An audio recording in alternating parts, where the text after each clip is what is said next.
শোল মাছের অনেক রেসিপি খেয়েছো তোমরা, কিন্তু আমার মনে হয় এই রেসিপিটা তোমরা কিন্তু কেউ ট্রাই করোনি। আজকে করব একেবারে অন্য রকমের একটা শোল মাছের রেসিপি। তার জন্য কড়াইতে আমি তেল গরম করে মাছগুলোকে নুন হলুদ মাখিয়ে রেখেছিলাম, সেটাকে ভেজে নেব। ভেজে নেওয়ার সময় আমি সবসময় ঢাকনা দিয়ে ভাজি, কারণ যাতে কোনো তেল ছিটকে না আসে বা তেল যাতে এদিক ওদিক না লেগে যায়, সেই কারণে। এইভাবে কিন্তু আমি নুন হলুদ মাখানো মাছগুলোকে খুব ভালো করে ভেজে উঠিয়ে নেব এক এক করে। আমি এখানে 1/2 কেজি মতন শোল মাছ এনেছিলাম। এটা যত বেশি বড় শোল হবে তত কিন্তু খেতে টেস্টও বেশি ভালো হবে।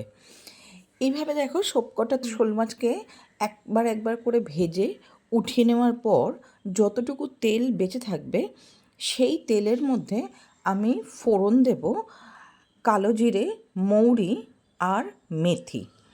এই ফোড়নের সুগন্ধ বেরোনোর পরে আমি আগে থেকে সর্ষে আর কাঁচা লঙ্কা বেটে রেখেছিলাম, সেইটাকে একটা পেস্ট বানিয়ে নিয়েছিলাম। সেই পেস্টটাকে আমি দিয়ে এবার এটাকে কষিয়ে নেব।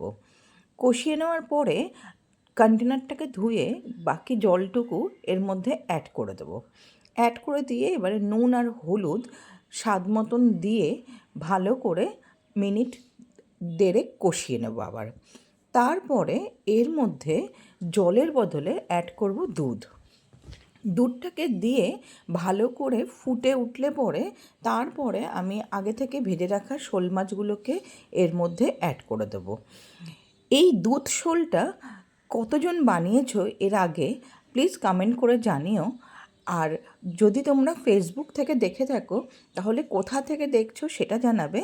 আর ইউটিউব থেকে দেখলে পরে অবশ্যই কমেন্ট করে জানাবে যে এই রেসিপিটা এর আগে কে কে বানিয়েছো। দেখো, মাছগুলো দিয়ে দিচ্ছি কারণ একটু একটু ঘন ঘন হয়ে আসছে। দুধ যেহেতু দেওয়া হয়েছিল, দুটো ফুট দিলে পরে একটু ঘন হয়ে যায়। তো এবার আমি মাছগুলোকে প্লেস করে দিচ্ছি, সাথে দিচ্ছি কিছু কাঁচা পাকা কাঁচা লঙ্কা। এরপরে এটাকে মিনিট 2-3 ফুটিয়ে নিয়ে ঢাকা দিয়ে রেখে দেবো রেস্টিং টাইম দেওয়ার জন্য 10 থেকে 15 মিনিট।